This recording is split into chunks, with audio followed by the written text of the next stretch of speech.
So now that we've seen the development of how you find a volume using cylindrical shells, let's do it with this example here. So we're looking between 0, the x-axis, and this curve, that parabola there that's inverted, and we're going to revolve it around the y-axis.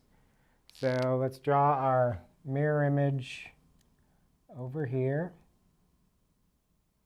So that's revolving around. And if we could just draw one of those cylinders, not the shell, but what it collapses down to, and then cut that cylinder and roll it out flat into a rectangle, we should be able to figure out what that volume equation needs to be. So first of all, think about what's going to happen. We're going to partition this, right? It's going to create a bunch of cylinders. And let's just draw what one of them would look like after that delta x is collapsed all the way down.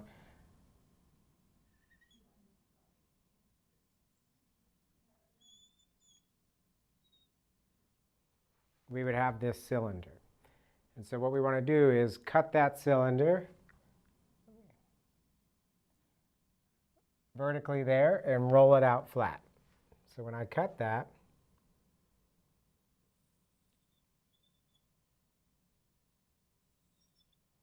I'm going to have this right circular cylinder laid out, and now it's just a rectangle.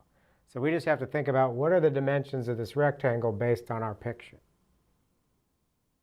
So this dimension, again, is the circumference. And circumference, by definition, is 2 pi r. But what's the radius of this cylinder? The radius is being determined by x. And we partition the x-axis, right? So we want to express this in terms of x. So this is easy enough. It's just 2 pi x. The height is being determined by this curve, right? And the height is y, which is negative x squared plus 4x minus 3. So we have the height.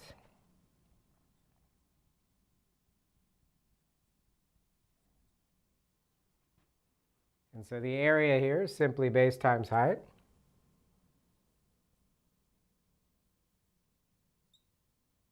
Two pi x times that.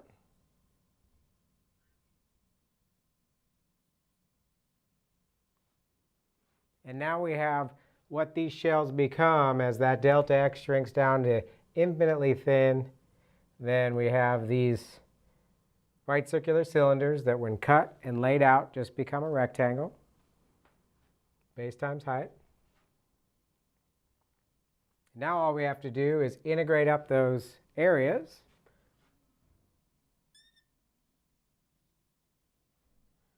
Well, what did we partition? We partitioned this x-axis from 1 to 3. So there's our limits. And here's the area that we're integrating up.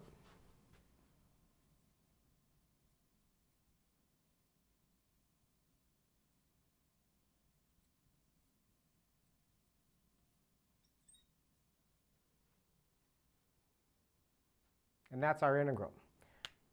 For here, it's fairly straightforward. Remember, 2 pi is a constant. And because of this geometry here, based off that circumference, you'll always have a 2 pi in there that can come out. This x just needs to be distributed through.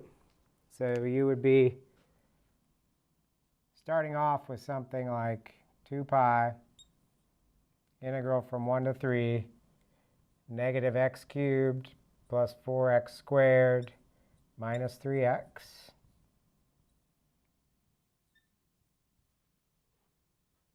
And then from there, that's just a polynomial, so that's just power rule.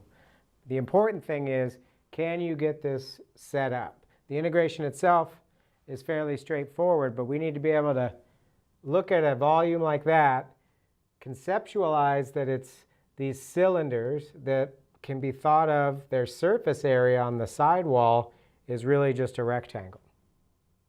And if we can write that, we have what we need for our volume.